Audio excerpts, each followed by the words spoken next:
Hey everyone, welcome to another edition of PowerCore Productions and Podcastings. This week, we're getting into the final stages of Phase 3 of the Fallout Saga of Anime Marvel as we continue on the road to Shibuya in the Defenderverse. And this week, we're starting a pair of a new story and a familiar story. But we begin with the new.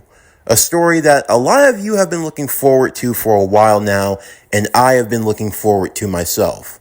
I got into Bleach about 2 to 3 years ago, better late than never, and slowly but surely, it's become one of my more favorite series, and to be able to do more Bleach content has really been something I've been wanting to do on the channel, especially with Anime Marvel.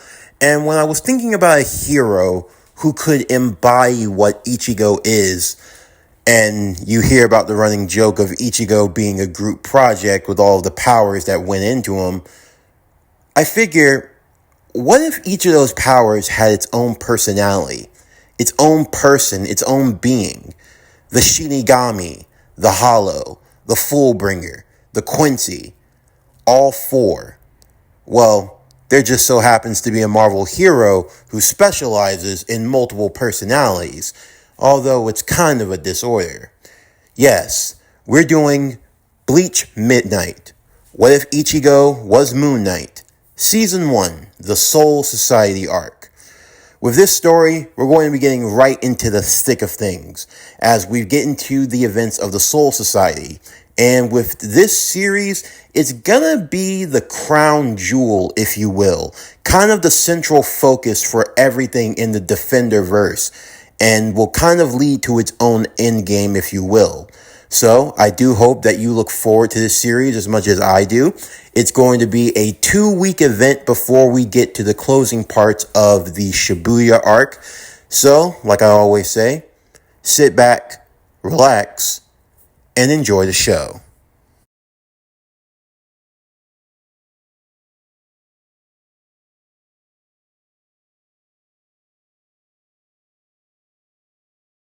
Uryu Ishida hated hollows. But if there was one thing he hated even more than hollows, it was soul reapers. He hated everything that they stood for, everything that they represented. It was soul reapers that took away his master. The soul reapers that tried to exterminate his people. All because they disagreed on how to deal with hollows. Yes, Uryu did not mince his thoughts on the soul reapers at all. And as such, being one of the last few Quincy remaining on Earth, he made it his personal mission, his vendetta, to lead a full-on assault against the Hollows. It was a lonely endeavor, one that even his father had tried to dissuade the boy from the path of the Quincy, from all of this, because only pain and anguish would follow in its wake.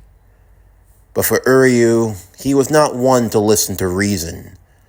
No, the spirit of the Quincy, that is what beat inside of him. A flame that could not be extinguished. And as such, Uryu's one-man army campaign against the Hollows throughout all of Kurakura Town would be felt in full force. But of course, as the proverb says, when you live by the sword, you die by it. And safe to say, one often meets their destruction on the very road that they pave for themselves. For Uryu, he never really gave thought about what if. What would happen if that night ever came? The night where letting out all of his anger finally caught up to him. Well, that night was certainly upon him. It was like any other for Uryu. He was stalking about through the city, looking for hollows. And of course, he found some. It was routine. Using his reishi, he constructed into a Quincy bow, the beams of light forming into the archery weapon as he fired off his reishi arrows, destroying the hollow mask and the monsters within them. But, like a plague, they kept coming, until eventually Uryu found himself surrounded. Of course, it wasn't like he was not one to take a challenge, but tonight it felt different. For some reason, it felt like his time was finally up. Had he finally bitten off more than he could chew? Had the Hollows finally all decided to rally against him? Good. Perhaps this is what he had been waiting for. This was his opportunity to take them all out once and for all. However, things don't always go as planned.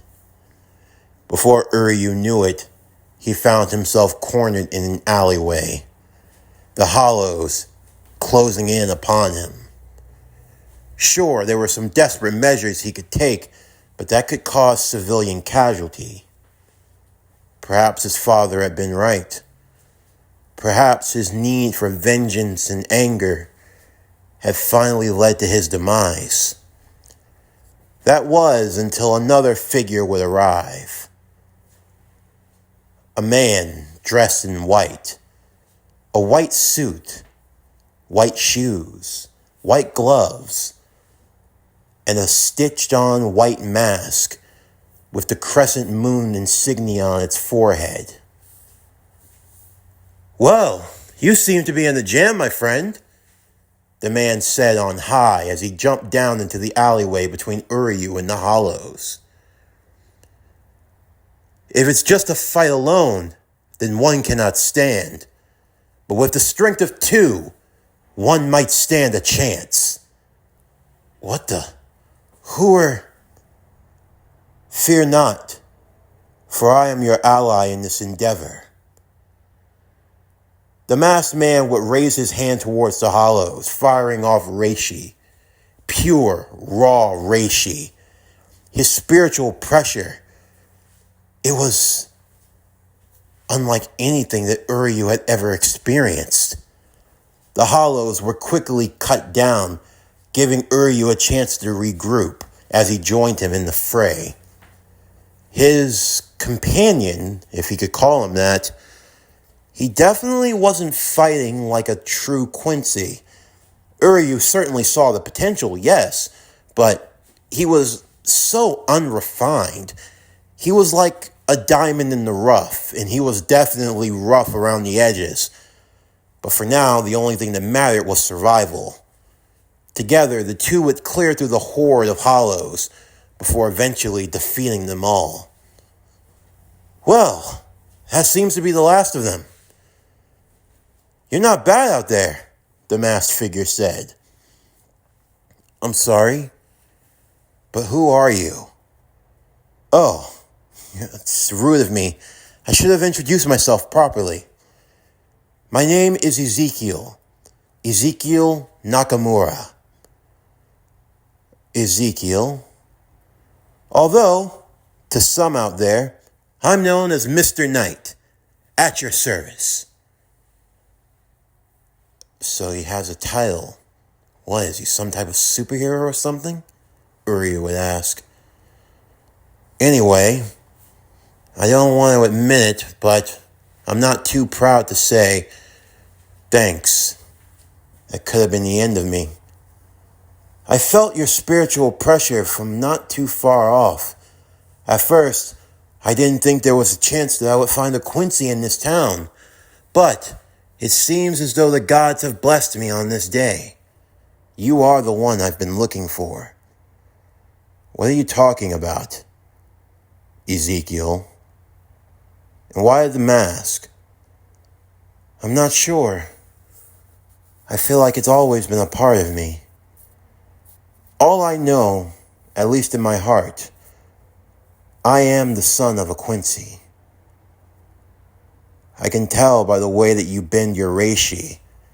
You have the attributes of a Quincy, but you don't know the full function of how to be one. Tell me, have you ever had any proper training?"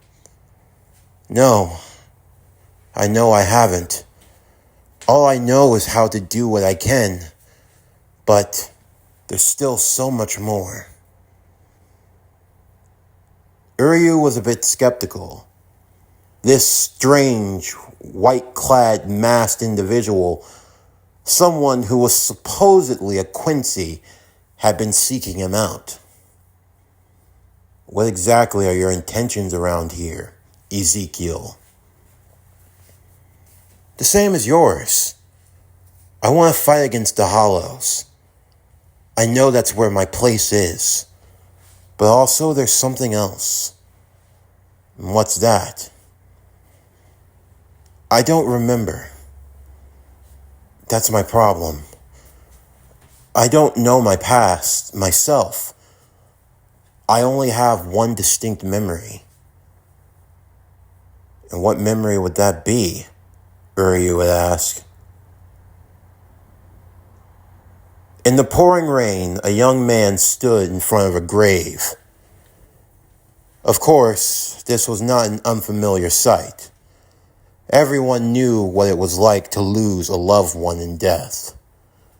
But for this young man, this death was something that loomed upon him fervently.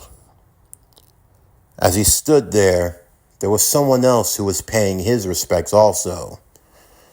He was someone a little older, perhaps in his early 20s. His name was Ginjo Kugo. You're paying your respects, huh? Yeah. I try to come here as often as I can. I see. I also come to pay my respects to a friend. You? My mother. I'm sorry. You look so young. When did you lose her? When I was a kid, the young man would say. What happened? An accident? Disease? It's in the past. You wouldn't believe me if I told you. Try me. Really? Would you believe me if I told you that my mother was killed by a monster? A monster? Let me ask you something. This monster, did it have a mask? A mask? A white mask, something like a bone mask. The young man was a bit perturbed. You're not the only one, kid. If your mother died that way, you and I might have a lot more in common than you think. You free? Yeah, why? I want to show you something.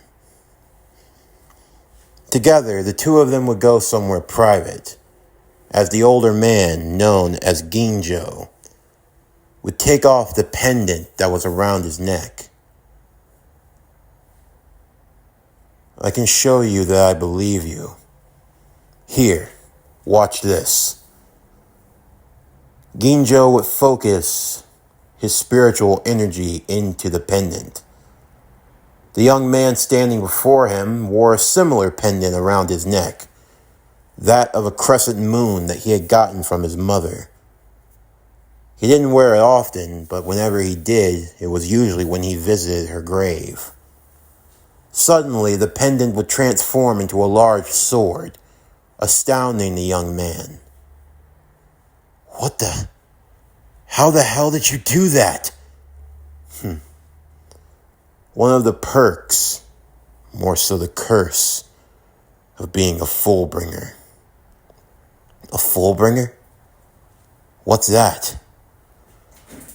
Your mother wasn't attacked by some random monster. She was attacked by a creature known as a Hollow. And the children of mothers who survived those attacks, we become Fullbringers. What are the odds, huh? That you and I would meet like this. But why? Why are you telling me this? Because that monster is still out there along with others. Others? You think that's the only one? Hollows are a dangerous thing in this world, kid. There are so many who are made just like us because of their existence. No doubt the one that killed your mom. I know it's still out there. And what do you want to do? I want to kill him. Maybe I can help you with that. Do you trust me? I can't say that I do. All of this, it only confirms what I always knew. But now that just means that there's more that I don't know. Perhaps.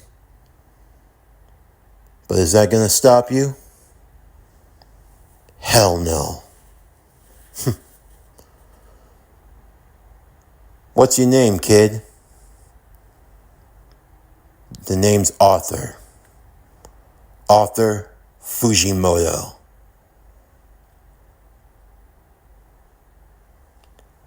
Under the cover of night, there were two individuals, a young man and a young woman.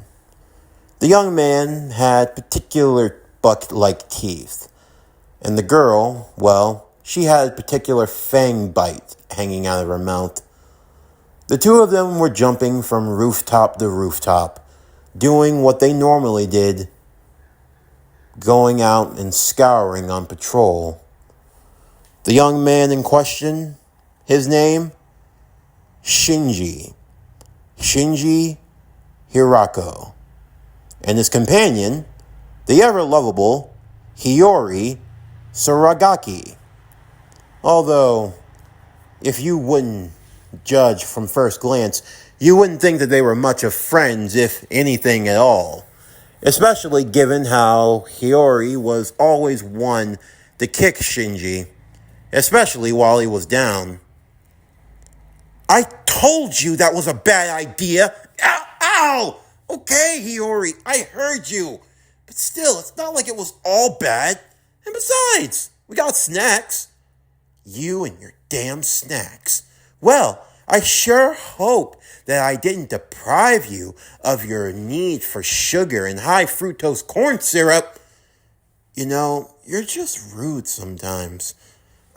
Can't you ever take a page from some of the more delicate, beautiful types out in the world today? You know, there's such a thing as kindness, Hiyori. Aw, what's the matter? Do you need me to be your mama and read you a bedtime story? Would you like some fresh cookies and milk? Would you like some head pats and a belly rub? Oh, I know. How about I give you a bubble bath with your little rubber ducky, huh? You say that like it's a bad thing. You're the worst! Ow! Hey, you feel that? Yeah. Seems like we've got action. Off in the distance, the hollow, known as Grand Fisher, was fighting for its life. Because today, one of its many victims had come back looking for revenge.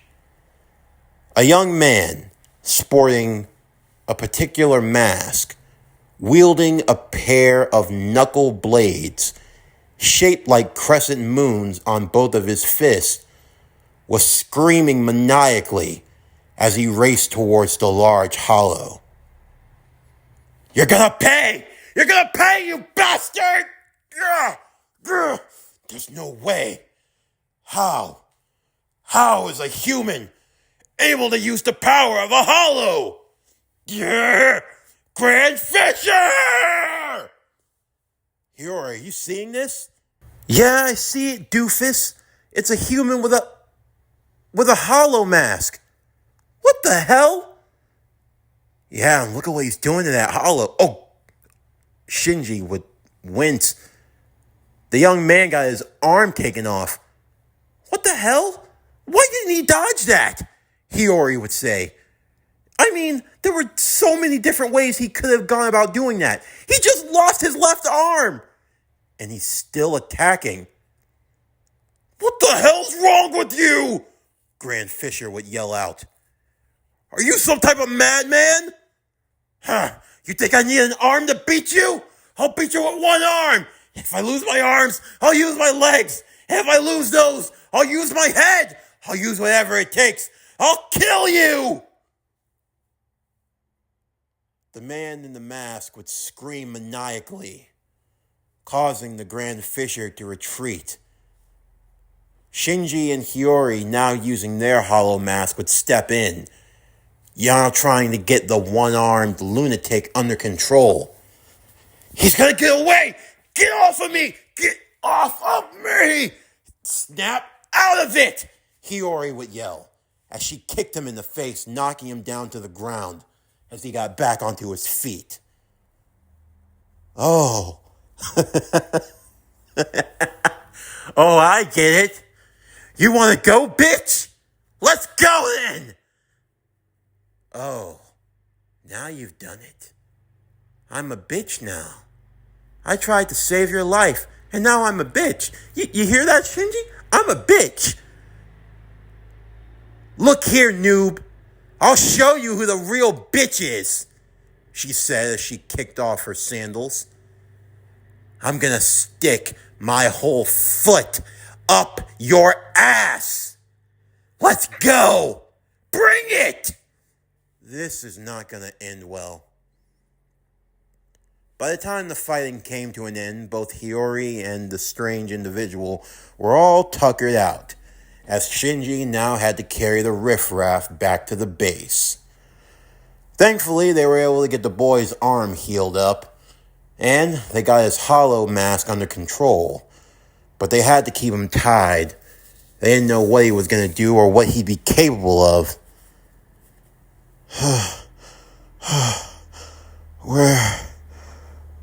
You're safe now, Shinji would say. You're among friends. Though, I have to warn, if you get out of control like that again, we will kill you. Who are... The real question is, who are you? And how did you get a hold of something like this? Shinji said as he twirled the mask. Hollowification. That's what's happened to you, my friend.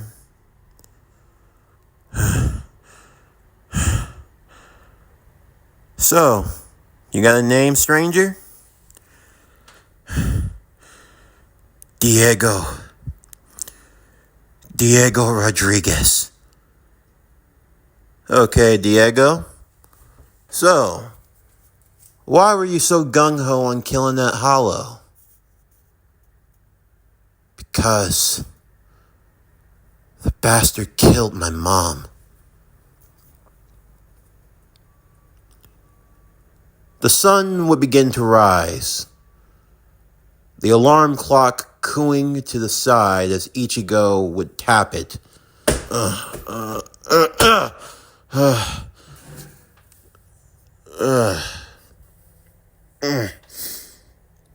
Ichigo Kurosaki, substitute Soul Reaper.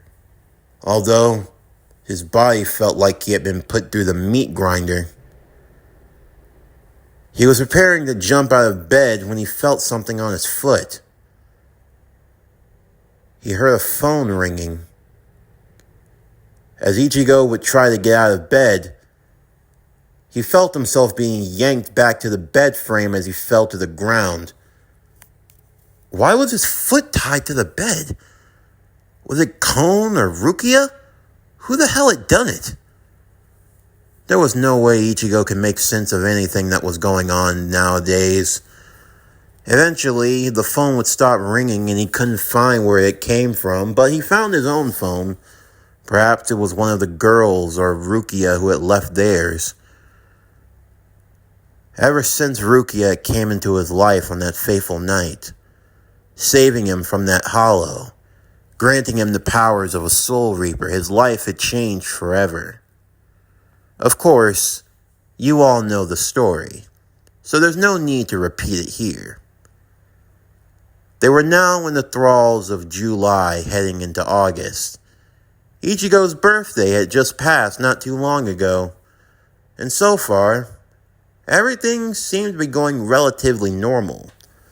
If you call fighting hollows after school normal.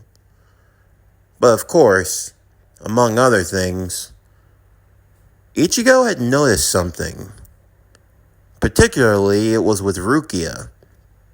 She seemed off, like there was something bothering her, although he had no way of knowing what it was. But there was also something else. It was something that Ichigo brushed off now that he had become a Soul Reaper, but there was something rather alarming taking place. The scars. His body was being filled with scars. Scars that he should have remembered getting. Yeah, fighting hollows, being a substitute Soul Reaper, all that came with the territory. Yeah, he got that. But why was there a whole ring scar around his left arm, like it had been cut off? Why did he have puncture wounds, bite marks, stabs, stitches all over himself? He looked worse for wear. But he didn't remember being in a fight that was this bad. There were some days that he woke up and he felt like his entire body had just been pummeled and beaten and thrown down the mountain. Sometimes he felt like he had gotten his ass kicked in the Metahuman Federation. But none of it was adding up. Why was all of this happening? Perhaps Ichigo was worse for wear. Maybe it was the adrenaline. After all, his father was a doctor, so maybe he was getting treated when he wasn't conscious? Although, there was one scar he would know about. It came in the form of Ichigo opening his window to the familiar sounds of "Good morning, Ichigo!" And the next thing he knew, he caught a front kick to the face. Ichigo would put his father in a headlock, preparing to hit him with a DDT and striking him into the ground. "Good morning, son. Good to see that you're still spry. Who the hell drop kicks their son at 7 in the morning? Gotta keep you sharp, kid. At all times. You never know." "You're choking the life out of me, son." Karin and Yuzu would call to the two of them upstairs for breakfast, as Ichigo would get himself ready for school. For the most part, everything at home still seemed normal. And even at school, everyone else, Chad, Uryu, Orihime, Rukia, everything seemed to be in place. So why was this uneasy feeling? Ichigo couldn't really put much stock into it. As he went out for the night, in his Shinigami form, he was going about looking and seeing if there were any hollows to fight, although there hadn't been too many recently. Tonight seemed like it was going to be an early night, so he decided he was going to call in. As he went home, he heard that strange ringing. It was a phone coming from his closet. Was it Rukia? As he went to go open it up and see what it was, he saw that there was a phone. Multiple phones. He didn't recognize any of them. He picked it up, but as he answered, "Hello? Yo, Arthur. I thought we were on tonight for some training. Where you at, man?" "What?" "Arthur, it's me. Ginjo? Come on, dude, quit playing around." "I'm sorry, but I'm Ichigo. You've got the wrong number and..." "No, this is Arthur." "Arthur? You know who I am. Come on, Fujimoto. But I don't know who you are. And then suddenly another phone would ring.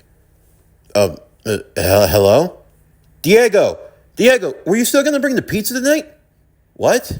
The pizza, Shinji would say. Are you still bringing the pizza? Pizza? What pizza? And I'm not Diego. I'm Ichigo. Ichigo? I'm sorry. Did I call the wrong number? This is supposed to be Diego. I'm coming, Hiyori. If all of that wasn't weird enough, suddenly he heard something else coming from the bathroom. He found Cone tied to the back. Ugh, he smelled disgusting. Yeah, and who was it who ate a bunch of peppers and blew up the toilet? Why were you tied to the toilet? It was Rukia. She did it. Didn't you read the note? The note? What note? It's on your table. Oh, yeah, that. It was from Rukia, damn it. Oh, God, how stupid can you be? Shut it, you damn stuffed animal. Note. Rukia, I'm sorry to inform you. I'm going to be leaving? That's what I've been trying to tell you. Why didn't you say something sooner? Ichigo said, as he immediately jumped out of the window and began making his way to find where Rukia was. And currently, Rukia was having a hard time of it. Attempting to escape her past, to escape from the fond memories that she had made, she was preparing to leave town only to have been cornered by Renji Abare and her brother, Byakuya Kuchiki. Say there, Rukia, Renji would say. You're a hard girl to find. You done playing around in the world of the living? What are you doing here, Renji? I'd be a little more grateful if I were you.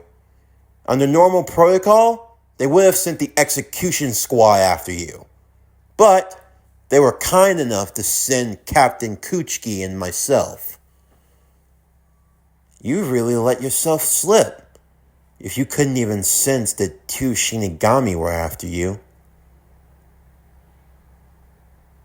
So, we're going to do this the easy way or the hard way.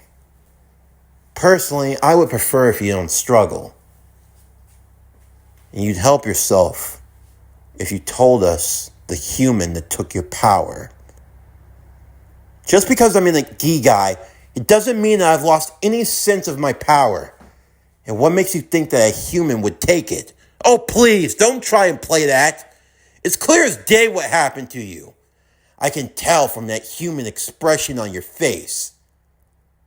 So tell me, Rukia, who's the human that took your power? Is there a problem here? Uryu would say. Uryu had been out going to his 24-hour seamstress store looking to get some needle and thread for some projects he had been working on. And he just so happened to come across their path. The path of a couple of soul reapers.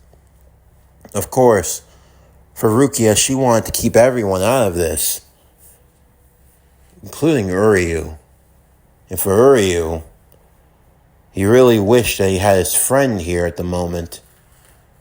Uryu would put up a fight, but unfortunately, he wasn't strong enough to deal with these soul reapers. For Rukia, she felt like things were only going to go from bad to worse as Renji was preparing to strike down Uryu, only for him to be shot away by a series of reishi-like arrows. Well, always gotta be fashionably late, huh, Ezekiel? Uryu would say. Rukia looked in awe as Mr. Knight stood before her. I'm terribly sorry, young lady, but do these soul reapers seem to be bothering you? So he can see us, Byakuya said. Another Quincy, huh? Doesn't matter how many of you zeros come around, in the end, you're still that, zeros. Actually, I prefer myself to be the number one. Number one? That's right. I'm feeling like number one right now. Because I'm the number one Quincy that's gonna kick your ass. Bring it. Renji would find himself on the back foot as he fought against Mr. Knight. In the short time that Uryu had trained him, his progression, it was astounding. He was able to hold his own against the Soul Reaper. Eventually, though, Renji would get the upper hand, as he would strike him down from behind with a slash of his blade. Renji would then follow it up with a kick, knocking the would-be Quincy far off into the side of a building, causing its wall to collapse on top of him. Believing that he had struck down his opponent to a satisfactory degree, only for the rubble to be kicked away, and for someone new to be standing in its presence. A young man dressed in orange hair, with what appeared to be white and black armor. He had a pendant around his neck, like that of a crescent moon. As he took hold of it, it started to turn into a sword that curved like the moon's crescent shape. What the? Ichigo? Uryu would say. Ichigo's Ezekiel? Ichigo is that you? What? My name's Arthur Fujimoto. Arthur? Oh, what? Now I have to deal with someone who has an identity crisis? You're causing these people harm, and you're going to end up hurting a lot more others. I'm asking you, stop what you're doing and leave. Oh, a human! You actually have the gall to tell a Soul Reaper what to do. If you are really a warrior of honor like you claim to be, then why do you look down on humans so much? Oh, please. You think we do what we do because it's for you humans' benefit? You're the cause of all of this, among many other natural disasters, but I guess humans just can't help themselves. You become hollows, you form cursed spirits. Oh, please, you're just walking natural disasters. That's all you're good for.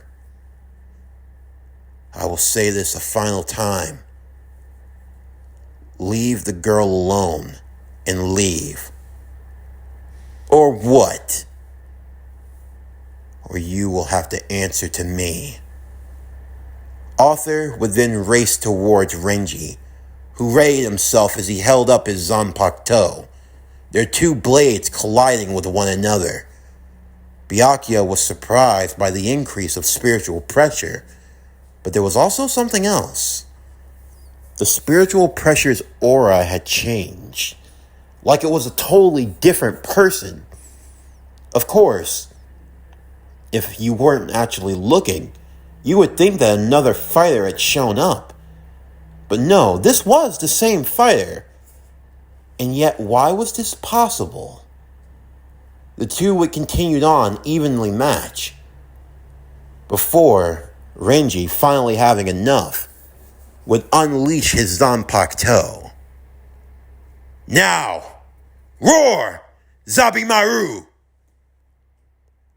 In response, Arthur would launch with the Moon Slash, sending off a slashing attack of energy that collided with Zabimaru, as the blade would curl towards Arthur. The blades of Zabimaru would stick into the shoulder blades of Arthur, digging itself deep as he would be raised into the air, using it like a whip as he would be thrown around and thrashed all over. Before the final crescendo, Rukia watched in horror as Ichigo was slammed into the ground, or Arthur or whoever he was A large pile of smoke would appear as Zabimaru would retract itself back into its blade form. All right, you had enough? Immediately, the dust would be blown away by pure pressure and force, as now, Renji stood to face yet another opponent. But this time, it was the one he wanted. Dressed in the garb of the Shinigami, cut and battered but still standing. I'm right here, Rukia. That's right. Ichigo Kurosaki, substitute Soul Reaper. You're looking for the one that took her power? I'm right here. Oh, I get it now. This little trick of yours. All the fancy little powers. Byakuya was worried. First, the power of a Quincy. Then, the power to manipulate the soul of a matter object. And now, the power of the Shinigami? What in the hell was this human? And what was he capable of? Ichigo would charge towards Renji, who made short work of Zabimaru, moving faster than the lieutenant can keep up. Byakuya had seen enough. He would cut down the Zanpakuto before cutting down Ichigo as well, this time with 2 slashes. I cannot allow him to live, Byakuya thought. He's too dangerous to be left alive. He could potentially cause more trouble than he's worth. As Ichigo would fall to the ground, the last thing he would see was Rukia looking back to him as they left him in the rain to die of his wounds, as the 3 would return to the Soul Society. Before long, a few others would arrive onto the scene. For Ginjo, he could sense the aura of his friend. What the hell happened to Arthur? For Shinji and Hiyori, they could feel the power of Diego off in the distance. It was starting to stir. He might go into holification again. We've got to stop it. And then there was Uryu, who was left with the truth. Ezekiel, Ichigo. So you're one and the same, huh? By the time everyone had arrived and made their presence known, there was a newcomer.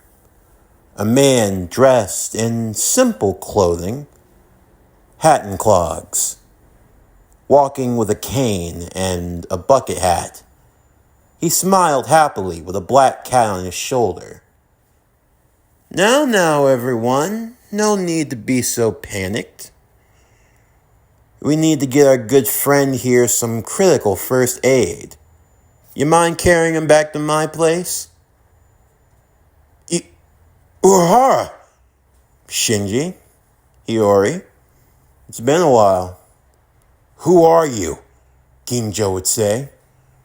All will be explained in time, my friend. But please, if you want to save him, we have to hurry.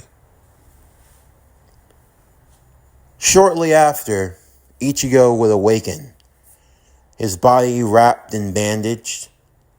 Urahara was pleased to see that the young man had recovered.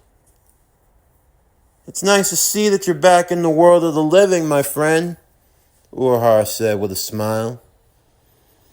I have to say, you are one fascinating case study. Who are you? You can call me Kisuke. Kisuke Urahara, at your service. Welcome to my humble little shop. Shop? Where I know. You have a lot of questions. And we have a lot of questions for you. Well, your friends do, anyway. My friends? The door would open as they made their way inside. Ginjo, Hiyori, Shinji, Uryu. Uryu? Yeah, Kurosaki. Or should I say, Ezekiel? Ezekiel? Ezekiel Nakamura. Actually, it's Diego, Shinji would say. Diego Rodriguez. Arthur, what's going on, man? Ginjo would say. Arthur? You're Arthur Fujimoto. You're Diego Rodriguez. You're Ezekiel Nakamura. Ichigo Kurosaki? Kisuke would say. Who are you?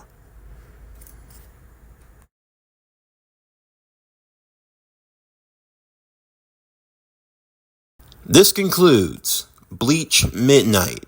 What if Ichigo was MoonKnight? Season 1, Part 1. As always, if you enjoyed today's video and everything else that we have to offer, then please don't forget to like, comment, subscribe, share, and hit that bell for post notifications so you can stay up to date on everything that is PowerCore Productions and Podcastings that has to come out now and in the future. And stay tuned tomorrow morning as we continue with Bleach Midnight, What If Ichigo Was MoonKnight, Season 1, Part 2. And stay tuned this evening as we begin with High School DxD, Spirit of Vengeance. What if Issei was the Ghost Rider? Season 5, Part 1. But anyway, that's going to do it for the end of today's video. I'm Javon Harrington with PowerCore Productions and Podcastings, signing off, and I'll see you next time.